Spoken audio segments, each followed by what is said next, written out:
ಮಂಗಳೂರಿನಲ್ಲಿ ಹಿಂದೂ ಕಾರ್ಯಕರ್ತ ಸುಹಾಸ್ ಹತ್ಯೆಯ ವಿಚಾರಕ್ಕೆ ಸಂಬಂಧಪಟ್ಟಂತೆ ಈಗಾಗಲೇ ಎಜೆ ಆಸ್ಪತ್ರೆಯಿಂದ ಅವರ ಮೃತದೇಹವನ್ನು ಕುಟುಂಬಸ್ಥರಿಗೆ ಹಸ್ತಾಂತರಿಸುವಂತಹ ಕೆಲಸ ಆಗಿದೆ. ಎಜೆ ಆಸ್ಪತ್ರೆಯಲ್ಲಿ ಸುಹಾಸ್ ಅವರ ಮರಣೋತ್ತರ ಪರೀಕ್ಷೆ ಅಂತ್ಯವಾಗಿರುವ ಹಿನ್ನೆಲೆಯಲ್ಲಿ ಕುಟುಂಬಸ್ಥರಿಗೆ ಈಗ ಸುಹಾಸ್ ಮೃತದೇಹವನ್ನು ಹಸ್ತಾಂತರಿಸಲಾಗಿದೆ. ಮೆರವಣಿಗೆಯ ಮೂಲಕ ಬಂಟ್ವಾಳದ ನಿವಾಸದತ್ತ ಸುಹಾಸ್ ಮೃತದೇಹವನ್ನು ರವಾನೆ ಮಾಡಲಾಗ್ತಾ ಇದೆ.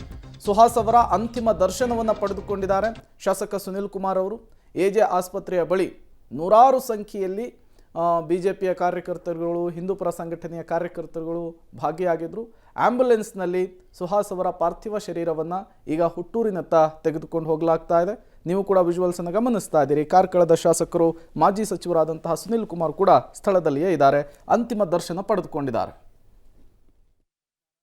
ಮಾಡದೆ NIA ತನಿಖೆಗೆ ಕೊಡಬೇಕು ಮತ್ತು ಇದರ ಹಿಂದೆ ಯಾರೋ 4 ಜನ 6 ಜನ ಇದ್ದಾರೆ ಅಂತೇಳಿ ಗೊತ್ತಾಗೋದಿಲ್ಲ. ಆ ವಿಡಿಯೋ ನೋಡಿದಾಗ ನಮಗೆ ಅನ್ಸಕ್ಕೆ ಪ್ರಾರಂಭ ಆಗಿದೆ. ನೂರಾರು ಜನ ಇದರಲ್ಲಿ ಕೃತ್ಯದಲ್ಲಿ ಭಾಗಿಗಳಾಗಿದ್ದಾರೆ. ಪ್ರತ್ಯಕ್ಷವಾಗಿ ಭಾಗಿಯಾಗಿದ್ದಾರೆ, ಪರೋಕ್ಷವಾಗಿ ಭಾಗಿಯಾಗಿದ್ದಾರೆ. ಹಾಗಾಗಿ ಇದನ್ನು ಎಲ್ಲ ಆಯಾಮಗಳಲ್ಲಿ ತನಿಖೆ ಮಾಡಬೇಕು ಅಂತೇಳಿ ನಾನು ಸರ್ಕಾರವನ್ನು ಆಗ್ರಹಿಸ್ತೇನೆ. ಈ ಮೆರವಣಿಗೆ ಮಾಡೋದಕ್ಕೆ ಅವಕಾಶಗಳು ಕೊಡೋದಿಲ್ಲ ಅನ್ನುವಂಥ ಬಗ್ಗೆ ಸಾಕಷ್ಟು ಆಕ್ರೋಶಗಳು ನಿನ್ನೆ ಕೂಡ ವ್ಯಕ್ತ ಆಯಿತು, ಇವತ್ತು ಕೂಡ ಹೇಳಿದ್ದಾರೆ.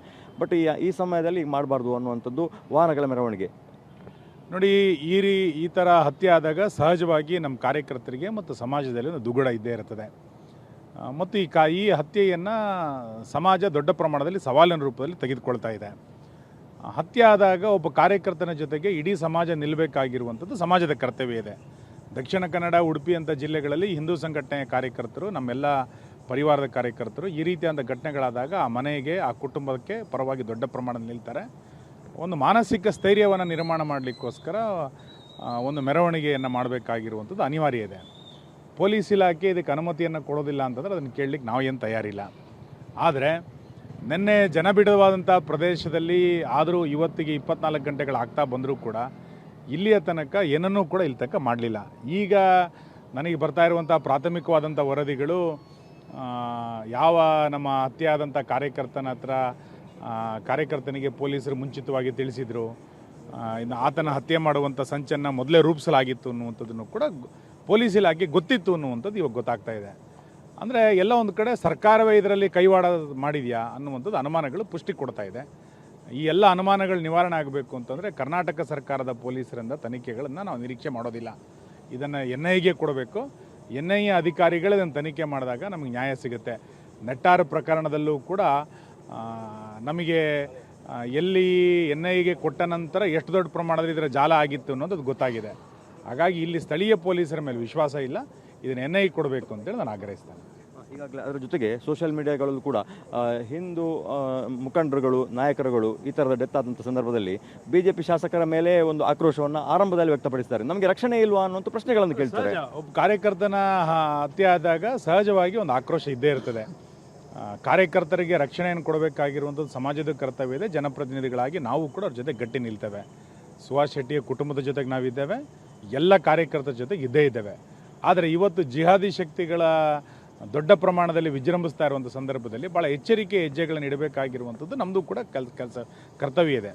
ಹಾಗಾಗಿ ಈ ಸಮಾಜದ ರಕ್ಷಣೆ ಯಾವುದೋ ಬಜರಂಗ ದಳ, ಜಾಗರಣ, ಹಿಂದೂ ಸಂಘಟನೆಗಳು ಮಾತ್ರ ಅಲ್ಲ, ಇಡೀ ಸಮಾಜದ್ದು ಹೊಣೆ ಇದೆ. ಹಾಗಾಗಿ ಇಡೀ ಸಮಾಜ ಎದ್ದು ನಿಲ್ಲಬೇಕಾಗಿರುವಂಥದ್ದು ಇವತ್ತಿನ ಅನಿವಾರ್ಯತೆ. ಇವತ್ತು ಜಿಹಾದಿ ಮಾನಸಿಕತೆ ಯಾವ ರೀತಿ ಇದೆಯೋ ಅಷ್ಟೇ ದೊಡ್ಡ ಪ್ರಮಾಣದಲ್ಲಿ ಕಾಂಗ್ರೆಸ್ಸಿನ ಮಾನಸಿಕತೆಯೂ ಕೂಡ ಅದೇ ಇರುವಂಥದ್ದು. ಹಾಗಾಗಿ ಇದನ್ನು ಹೋಗಲಾಡಿಸಬೇಕಾಗಿರುವಂಥದ್ದು, ಸಮಾಜದಲ್ಲಿ ಜಾಗೃತಿ ಆಗಬೇಕಾಗಿರುವಂಥದ್ದು ಮೊದಲ ಕರ್ತವ್ಯ ಅಂತ ನಾನು ಅಂದ್ಕೊಳ್ತೇನೆ. ದಕ್ಷಿಣ ಕನ್ನಡ ಜಿಲ್ಲೆ ಉಸ್ತುವಾರಿ ಸಚಿವರು ದಿನೇಶ್ ಗುಂಡೂರಾವ್ ಅವರು ಈಗ ಒಂದು ಹೇಳಿಕೆಯನ್ನು ಕೊಟ್ಟರು. BJPಯವರ ಈ ಎಲ್ಲ ಹೇಳಿಕೆಗಳನ್ನು ನೋಡಿ ಶವದ ಮೇಲೆ ರಾಜಕೀಯ ಮಾಡೋದನ್ನು ಬಿಟ್ಟುಬಿಡಿ. ನಿನ್ನೆ ಅಶ್ರಫ್, ಇವತ್ತು ಸುಹಾಸ್, ಹಾಗಾಗಿ ಒಂದು ಘಟನೆಯಾಗಿ ನೋಡಿ ಅಂತ ಹೇಳ್ತಾರೆ. ಏನು ಹೇಳ್ತೀರಿ ಗುಂಡೂರಾವ್ ಅವರಿಗೆ? ಅಲ್ಲ, ದಿನೇಶ್ ಗುಂಡೂರಾವ್ ಅವರಿಗೆ ಈ ಮಣ್ಣಿನ ಗುಣ ಗೊತ್ತಿಲ್ಲ. ಈ ಹತ್ಯೆಯನ್ನು ಭಾಳ ಹಗುರವಾಗಿ ತೆಗೆದುಕೊಂಡಂತೆ ಕಾಣ್ತಾ ಇದೆ. ಜಿಲ್ಲಾ ಉಸ್ತುವಾರಿ ಸಚಿವರು ಹಗುರವಾಗಿ ತೆಗೆದುಕೊಂಡಿದ್ದಾರೆ ಅಂದರೆ ಸಹಜವಾಗಿ ಸರ್ಕಾರ ಇದನ್ನು ಭಾಳ ಹಗುರವಾಗಿ ತೆಗೆದುಕೊಂಡಿದೆ ಅಂತ ನಮ್ಗೆ ಅನ್ನಿಸ್ತಾ ಇದೆ.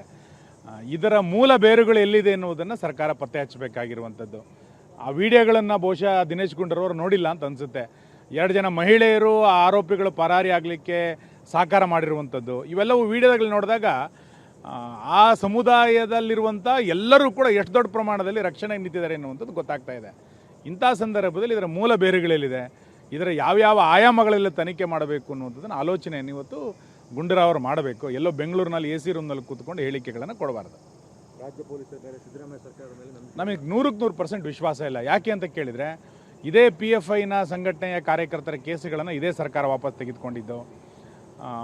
ಶಿವಮೊಗ್ಗದ ಘಟನೆ ಆದಾಗ ಸರ್ಕಾರ ಮೌನ ವಹಿಸಿದ್ದು, ಮಂಡ್ಯದ ಘಟನೆ ಆದಾಗ ಮೌನ ವಹಿಸಿದ್ದು, ಹುಬ್ಬಳ್ಳಿಯ ಘಟನೆ ಆದಾಗ ಮೌನ ವಹಿಸಿದ್ದು, ಎಲ್ಲ ಸಂದರ್ಭದಲ್ಲೂ ಕೂಡ ಸರ್ಕಾರ ಮೌನ ವಹಿಸ್ತಾ ಇದೆ. ಹಾಗಾಗಿ ಎಲ್ಲ ಘಟನೆಗಳ ಹಿನ್ನೆಲೆಯಲ್ಲಿ ಕರ್ನಾಟಕದ ಪೊಲೀಸರ ಮೇಲೆ ನಮಗೆ ವಿಶ್ವಾಸ ಇಲ್ಲ. ಈ ತನಿಖೆಯನ್ನು NIA ಕೊಡಬೇಕು ಅಂತ ನಾನು ಆಗ್ರಹಿಸ್ತೇನೆ. ಇದು ಶಾಸಕ ಮಾಜಿ ಸಚಿವ ಸುನಿಲ್ ಕುಮಾರ್ ಅವರ ಮಾತು. ಕ್ಯಾಮರಾ ಪರ್ಸನ್ ಚೇತನ್ ಜೊತೆ Deepak Jain, public TV, Mangaluru. So ಗಮನಿಸ್ತಾ ಇದ್ರೆ ಸುನಿಲ್ ಕುಮಾರ್ ಅವರು ಹೇಳ್ತಾ ಇದ್ರು ಸರ್ಕಾರದ ವೈಫಲ್ಯದ ಬಗ್ಗೆ ಮಾತಾಡ್ತಾ ಇದ್ರು. ಈಗ ಸುನಿಲ್ ಕುಮಾರ್ ಅವ್ರಿಗೆ ನಾವು ಕೂಡ ಪ್ರಶ್ನೆ ಕೇಳಬೇಕು. ಹಿಂದೂ ಕಾರ್ಯಕರ್ತರು ಅದೇ ಪ್ರಶ್ನೆ ಕೇಳ್ತಾ ಇದ್ದಾರೆ. ನಿಮಗೆ ಬಿಜೆಪಿ ಸರ್ಕಾರದ ಅವಧಿಯಲ್ಲಿ ಮೂಲ ಬೇರುಗಳನ್ನು ನೀವೆಷ್ಟು ಹುಡ್ಕೋದಕ್ಕೆ ಪ್ರಯತ್ನ ಪಟ್ರಿ? ಪ್ರವೀಣ್ ನೆಟ್ಟಾರು, ಹರ್ಷ, ಲಿಸ್ಟ್ ಗೋಸ್ ಆನ್. ಬಟ್ 80ರ ದಶಕದಿಂದ ಇಲ್ಲಿ ತನಕ ಈ ಇತಿಹಾಸವನ್ನು ಕೊನೆಗಾಣಿಸೋ ನಿಟ್ಟಿನಲ್ಲಿ ಯಾವುದೇ ಸರ್ಕಾರಗಳು ಕೂಡ ವರ್ಕ್ ಮಾಡ್ತಿಲ್ಲ ಅನ್ನೋದು ಪ್ರಶ್ನೆ ಅಷ್ಟೇ. ಇವ್ರ ಹತ್ಯೆ ಆದಾಗ ಇವ್ರು ಮಾತಾಡೋದು, ಅವ್ರ ಹತ್ಯೆ ಆದಾಗ ಇನ್ನೊಬ್ರು ಬಂದು ಮಾತಾಡೋದು, ಇದಾಗ್ತಾ ಇದೆಯೇ ಹೊರತು ಇದನ್ನು ಖಂಡಿಸುವ, ಜಾಗೃತಿ ಮೂಡಿಸುವಂತಹ ಕೆಲಸ ಮಾತ್ರ ಆಗ್ತಾ ಇಲ್ಲ. ಈಗಲೂ ಕೂಡ ಸಮಯ ಮೀರಿಲ್ಲ. ಈ ಹಂತಕರಿಗೆ ತಕ್ಕ ಶಾಸ್ತಿಯನ್ನು ಮಾಡಿದರೆ ಮತ್ತೆ ಈ ಥರದ ಘಟನೆಗಳನ್ನು ಯೋಚನೆ ಮಾಡೋದಕ್ಕೂ ಕೂಡ ಹಿಂದೇಟನ್ನು ಹಾಕ್ತಾರೆ. ಬಟ್ ಲಾಸ್ಟ್ ಒಂದು 15 ಇಯರ್ಸಲ್ಲಿ ಆಗಿರೋ ಕೇಸ್ನಲ್ಲಿ ಕನ್ವಿಕ್ಷನ್ ಎಷ್ಟಾಗಿದೆ ಅಂತ ಕೇಳಿದರೆ 0. ಬಹುತೇಕ ಇಂಥ ಕೊಲೆ ಪ್ರಕರಣದಲ್ಲಿ ಭಾಗಿಯಾದವರು 2-3 ವರ್ಷದ ನಂತರ ಆಚೆ ಬಂದಿದ್ದಾರೆ. ಇದು ಇನ್ನಷ್ಟು ಮಾನಸಿಕತೆಗಳನ್ನು ಹೆಚ್ಚಾಗೋ ರೀತಿಯಲ್ಲಿ ಮಾಡ್ತಾ ಇದೆ. ಪ್ರಾಸಿಕ್ಯೂಷನ್ ಹೆಂಗೆ ಫೇಲ್ ಆಗುತ್ತೆ? ಸಾಕ್ಷ್ಯಾಧಾರಗಳನ್ನು ಪೊಲೀಸರು ಸರಿಯಾಗಿ ಹಾಗಾದರೆ ಕಲೆಕ್ಟ್ ಮಾಡಲ್ವಾ ಇಂಥ ಕೇಸ್ನಲ್ಲಿ? ಇದೊಂದು ಪ್ರಶ್ನೆ ಬರುತ್ತೆ. ಇನ್ನೊಂದು ರಾಜಕೀಯ, ಹೆಣದ ಮೇಲೆ ರಾಜಕೀಯ ಮಾಡುವಂತಹ ಕಯಾಲಿಯನ್ನು ರಾಜಕಾರಣಿಗಳು ಬಿಡಬೇಕು. ಇಲ್ಲಾಂದರೆ ನಿಮಗೂ ರಣಹದ್ದುಗಳಿಗೂ ಇನ್ನೇನು ವ್ಯತ್ಯಾಸ ಕಾಣಿಸುತ್ತೆ? ಇದನ್ನು ಯಾವಾಗ ಅರ್ಥ ಮಾಡ್ಕೊಳ್ತಾರೆ ಅನ್ನೋದನ್ನ ನೋಡ್ಬೇಕು ನಾವು.